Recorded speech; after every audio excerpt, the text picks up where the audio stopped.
Assalamualaikum, salam sejahtera dan salam madani. Saya ingin mengucapkan ribuan terima kasih terhadap pensyarah saya bagi kursus pengajian Malaysia Wan Nur Arina binti Mat Lazim kerana membenarkan saya untuk mengulaskan isu-isu dalam perlembagaan persekutuan iaitu perkara 152 bahasa kebangsaan. Sebelum saya meneruskan ulasan saya pada hari ini, saya ingin menjelaskan serba sedikit mengenai perkara 152 bahasa kebangsaan dalam perlembagaan persekutuan.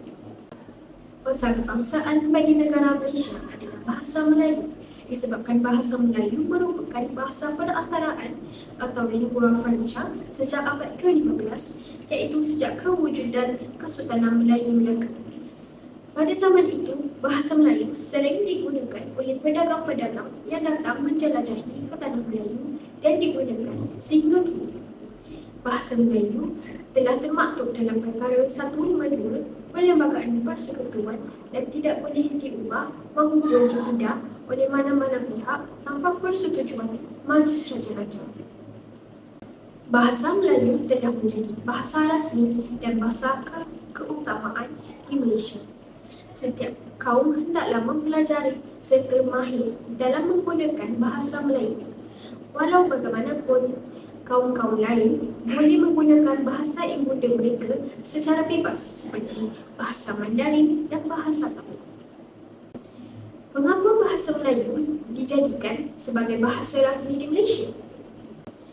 Bahasa Melayu dijadikan bahasa rasmi serta menjadi bahasa kebangsaan disebabkan untuk bertujuan menyatupadukan rakyat Malaysia yang berbilang kaum dan membentuk sebuah negara bersatu padu melalui penggunaan satu bahasa yang sama. Walau bagaimanapun, terdapat beberapa pihak yang tidak bertanggungjawab mempertikaikan mengapa bahasa Melayu menjadi bahasa rasmi kerana mereka merasakan bahawa bahasa Melayu adalah bahasa kolon atau bahasa yang ketinggalan zaman.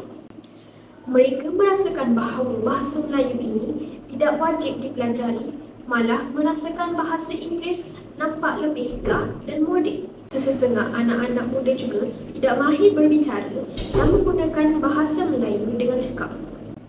Perkara ini tidak sahaja terjadi di kalangan kaum lain, malah terjadi di kalangan kaum Melayu sendiri. Jadi, salah siapa anak-anak muda ini tidak cekap dan mahir menggunakan bahasa Melayu?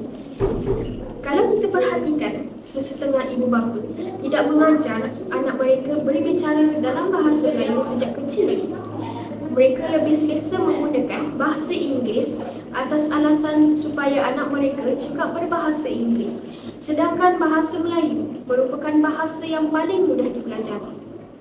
Rakyat Malaysia juga sudah selesa mencampur adukkan bahasa Inggeris dan bahasa Melayu atau kata lainnya Manglish. Apabila situasi ini berlaku, maka muncullah anak-anak muda yang lemah dalam berbicara bahasa Melayu. Jadi, bagaimana untuk mengelakkan daripada perkara ini terjadi? Kita sebagai rakyat Malaysia hendaklah sentiasa menggunakan bahasa Melayu apabila hendak berbicara. Ibu bapa juga hendaklah memainkan peranan yang penting dalam melahirkan generasi yang mahir serta cekap dalam berbicara bahasa Melayu.